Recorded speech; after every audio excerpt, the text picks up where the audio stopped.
말 잘하고 싶으시죠? 강쇼TV. 말을 잘한다는 건 어떤 뜻일까요? 어떤 게 말을 잘하는 걸까요? 어떤 사람은 입을 열기 시작하면 그치질 않아요. 막 3시간 동안 쉬지 않고 이야기를 해요.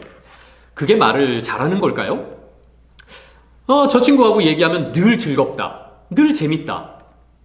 저 사람 얘기를 들어보면 눈물이 나. 저 사람은 얘기를 듣다 보면 나도 모르게 수긍이 돼. 고개를 끄덕끄덕 하게 돼. 야, 저 친구 이야기는 귀에 쏙쏙 들어와. 어떤 게 말을 잘하는 거라고 생각하세요? 뭐 이 모든 게 다 포함돼야 되겠죠.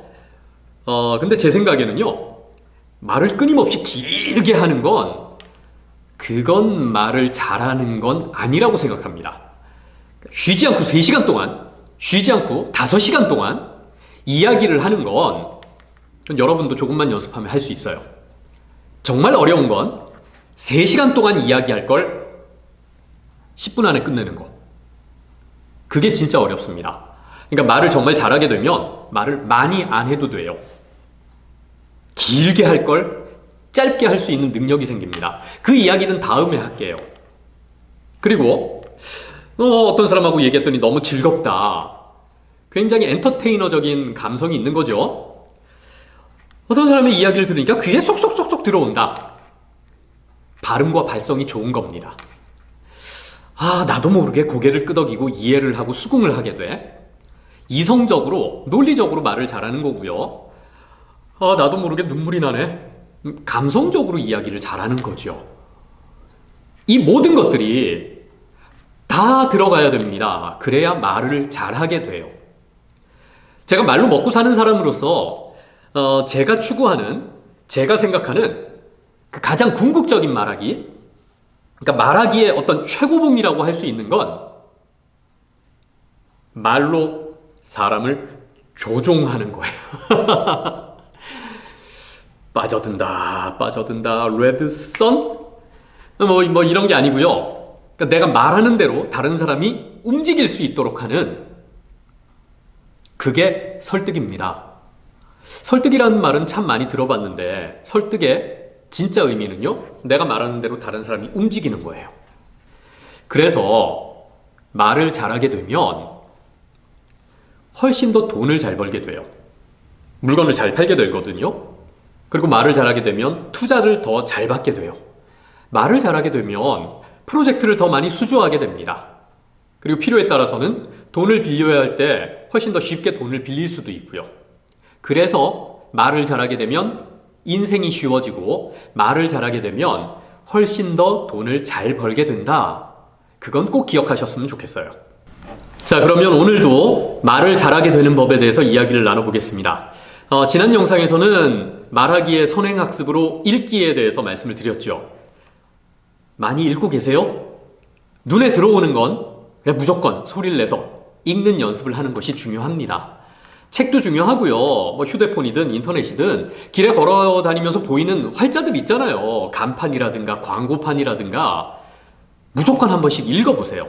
뭐 살을 안 붙여도 됩니다. 그냥 글자가 보이는 대로 읽는 연습을 해보시는 게 참 중요할 거예요. 손흥민 선수처럼 하루에 한 2,000번 할 수 있으면 좋지만 어쨌든 습관 들이는 게 중요하다는 점 강조해 드리고요. 오늘 이야기할 건 그 다음 단계로 따라하기입니다. 어떤 분야든 실력을 쌓기 위해서는 고수를 따라하는 게 필요하죠. 스포츠도 마찬가지고 예술도 마찬가지고 공부도 마찬가지고 말하기도 마찬가지입니다. 축구 선수가, 어린 아이들이 손흥민 선수처럼 되려면 그 자세를 익혀서 볼 컨트롤을 익혀서 흉내를 내는 게 중요하지요. 그림을 그리려면 처음에는 피카소 그림을 따라하다 보면 화가가 되는 거 아니겠습니까? 말하기의 고수들의 말을 따라하는 게 참 중요합니다. 어떤 고수의 어떤 말을 따라해야 될까요? 일단은 텔레비전에 나오는 사람들이 제일 낫지 않겠어요? 제일 편하게 볼 수 있고요.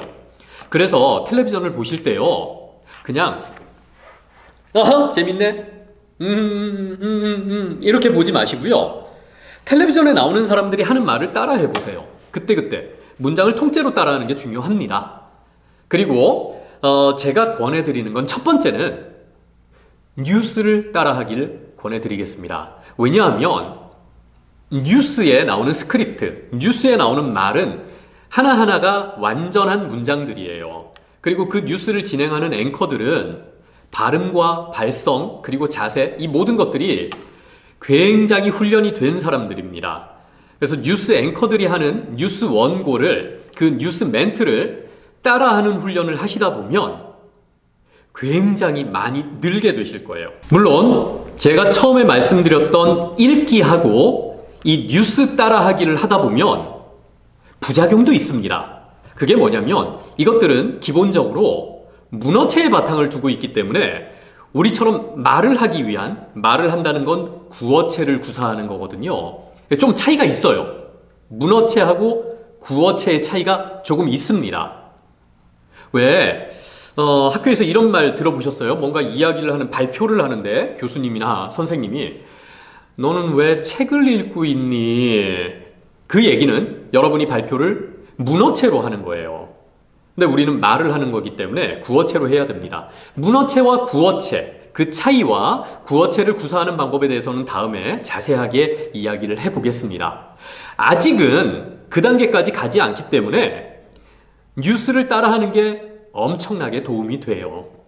제가 옛날에 방송 아카데미를 다니던 지망생 시절에는 뉴스 원고를 굉장히 많이 읽었어요. 신문 사설도 많이 읽고 뉴스를 들으면서 제가 그 멘토로 생각했던, 너무나 좋아했던 뉴스 앵커들, 아나운서들, 그분들을 보면서 계속 따라 했었거든요. 이렇게 따라 하다 보면 나도 모르게 조금씩 익숙해지고, 그렇게 말하는데, 그렇게 좀 품위 있고 멋있게 논리적으로 말하는데 익숙해지게 됩니다. 그리고 또 요즘 예능 프로그램들 너무 재밌잖아요. 예능 프로그램 보시면서도 따라 하십시오. 그런데 그 예능들 중에서 왜 그냥 막 좀 가볍게 말장난 위주로 하는 그런 예능들보다는 아나운서 출신 예능인들이 진행하는 프로그램을 좀 따라 하시면 도움이 많이 될 것 같아요. 얼마 전에 보니까 그 프리랜서 선언한 남자 아나운서 3명이 진행하는 프로그램도 있던데, 그런 프로그램을 보면서 그 사람들이 하는 말을 따라 하세요. 재미도 있고 또 어법에 맞고 뭐 발음 발성도 좋고 하니까 따라 하다 보면 여러분도 분명히 늘게 될 겁니다. 그리고 버스나 지하철 타고 다니면서도 라디오 많이 들으시잖아요. 라디오도 마찬가지입니다. 이어폰 꽂고 거기서 나오는 이야기를 따라 하세요. 편하잖아요. 이렇게 TV를 보거나 라디오를 들으면서 출연자들의 말을 문장째로, 통째로 따라하는 연습은 정말 어려울 게 없습니다. 지금 당장 시작할 수 있는 방법입니다. TV나 라디오 따라하기, 오늘부터 당장 시도해 보시고요. 지금까지 말씀드린 것처럼 읽기 많이 읽으시고 따라하기 많이 따라하면서 조금씩 여러분의 말하기 기술을 늘려나가셨으면 좋겠습니다. 그러면 다음 영상에서 또 알찬 내용 가지고 인사드리겠습니다. 여러분 행복하세요.